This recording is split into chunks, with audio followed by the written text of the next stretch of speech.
आज इस सनातन समाज की, इस हिंदू समाज की भी ऐसी ही दशा होगी। कुछ समय पहले चलते हैं इतिहास में आपने पढ़ा होगा सोमनाथ मंदिर को तोड़ा गया। एक बार नहीं, 17 बार सोमनाथ मंदिर को तोड़ा गया।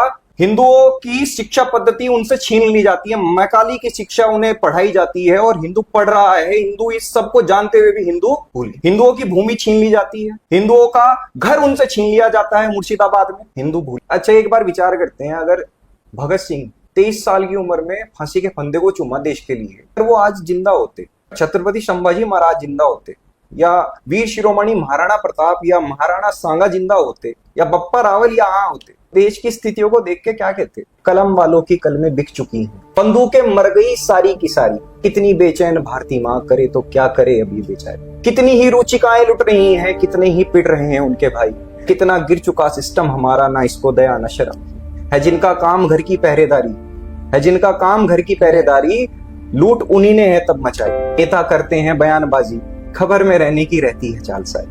किसे परवाह है जमी की यारो, किसे परवाह है जमी की यारो, इलेक्शन की रहती है सिर्फ तैयारी। मेरे देश के सब नौजवानों, अगर जागे ना अभी तुम दीवानों, कैसे ले सकोगे तुम उनसे बदला जिन्होंने बहनों की इज्जत उतारी। क्या ऐसे जीने में रखा है प्यारे, जहां इंसाफ भी हो भीख जैसा, जहां डंडे से राजा राज हाके और चलता हो सिर्फ खोटा पैसा। उठाओ कलम, भगत सिंह जी कह रहे हैं, अगर होते तो उठाओ कलम तुम, मैं कलम वालों, बंदूकें नौजवानों तुम उठाओ। है भगत सिंह जिंदा जहां में, है आजाद बिस्मिल जिंदा जहां में, जालिम को तुम इतना बताओ। पहरेदार होकर घर को लूटे, उस पहरेदार को जब से जो जालिम की करता हो तरफदारी, उसे भी हश्र उसका दिखा दो। तुम अब भी कुछ कर ना पाए, समझना मर चुके मरने से पहले। डरोगे कब तलक जालिम से यारो, बनो तुम हम कदम नहले पे गए। हिम्मत से बजाकर विजय भेदी, घर के चोरों का कर दो सफाया। फिर ना कहना वक्त रहने से पहले किसी ने ना तुमको जगाया, फिर ना कहना वक्त रहने से पहले दर्पण ने ना तुम। तो मैं जब स्कूल में और कॉलेज में पढ़ रहा था, तो मैं साथ साथ गुरुकुल में भी अध्ययन, और गुरुकुल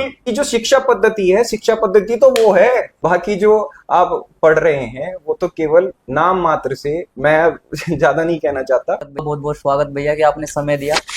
बहुत समय से आपका भी समय मांग रहा था मैं, और टाइम ऐसा नहीं हो पा रहा था क्योंकि आप चंडीगढ़ रहते हैं। तो सबसे पहला मैं लिख के लाया हूँ, आज मुझे आपसे पूछना गया है। तो सबसे पहले क्वेश्चन भैया मेरा आप जी से, आप अपने आप में सिविल इंजीनियर हैं, बहुत सारी कंपनीज में काम कर चुके हैं, बहुत समय से शिक्षा के क्षेत्र में भी काम कर रहे हैं, पर अभी कुछ समय से वीडियो के माध्यम से सोशल मीडिया पर बेबाकी से काम कर रहे हैं, उसका कारण क्या है? सबसे पहले तो अहमदाबाद में हुए AI 171 में जो यात्री दिवंगत हुए हैं, उनके लिए प्रार्थना करते हैं कि हे ईश्वर उन्हें शांति प्रदान करें।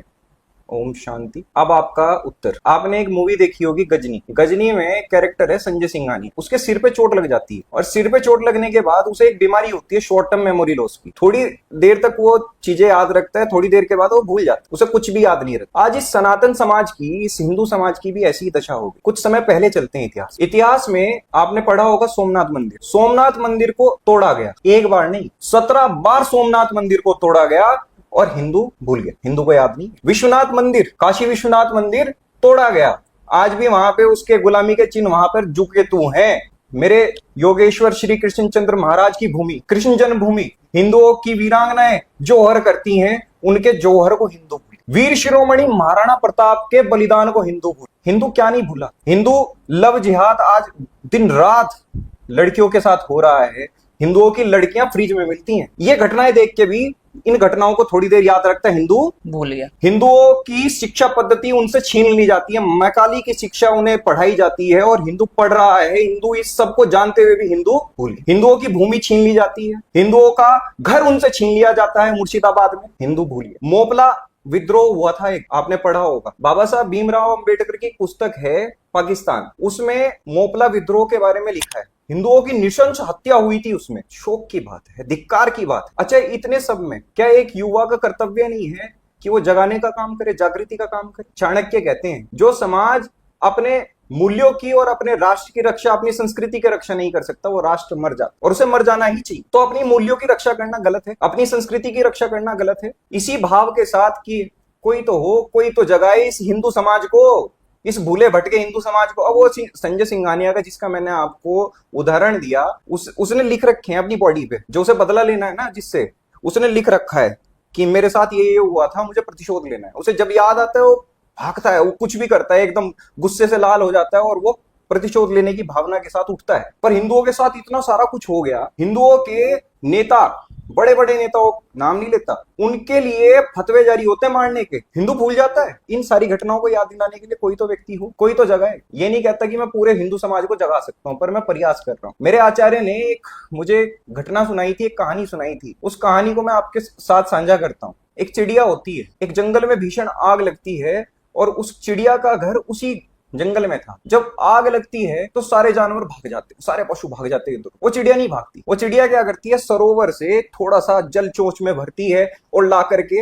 अपने घर को बचाती। वहीं पास में एक इतिहासकार, जैसे आप मेरे पास आए हैं रिकॉर्ड करने के लिए, ऐसे ही वो रिकॉर्ड कर रहा था सारी घटना कि ऐसे ऐसे ये घटना हुई। तो देखता है कि चिड़िया एक चोंच में पानी भर के लाए और इतने बड़े जंगल पे डाल। उसे बड़ा आश्चर्य हुआ। उसने कहा, अरे और ये चिड़िया सुन, तू कर क्या रही है, तू मूर्खता कर रही है, तेरे जरे से पानी से आग बुझ जाएगी क्या? चिड़िया का जवाब सुनिए आप। चिड़िया कहती है कि आग बुझे ना बुझे, पर जब तू इतिहास लिखेगा ना, मेरा नाम बुझाने वालों में आएगा, मेरा नाम जलाने वालों में नहीं। तो मैं वो चिड़िया हूं। मेरा प्रयास है कि मैं हिंदुओं को जगाऊं, हिंदुओं के साथ जो अत्याचार हो रहे हैं उन्हें उनके सामने रखूं, उन्हें कम से कम जागृत करूं, उन्हें सजग करूं कि भाई तुम 100 करोड़ हो, 100 करोड़ भागों में बटे हुए हो। तुम्हारी दशा ये है कि तुम भाषावाद के नाम पे, तुम क्षेत्रवाद के नाम पे, तुम जातिवाद के नाम पे, तुम न जाने किस किस वाद के नाम पे बटे हुए हो। तो मेरा कर्तव्य ये है कि उन्हें जगाऊं, उन्हें बताऊं कि नहीं, तुम उस वंशावली के हो जिसमें वीर शिरोमणि महाराणा प्रताप जन्म लिए, तुम उस वीर परंपरा से हो जहां छत्रपति शिवाजी महाराज का जन्म हुआ है, ऐसी कुल परंपराओं से हो जहां मर्यादा पुरुषोत्तम श्री राम जन्मे हैं। तो मेरा कर्तव्य यही है,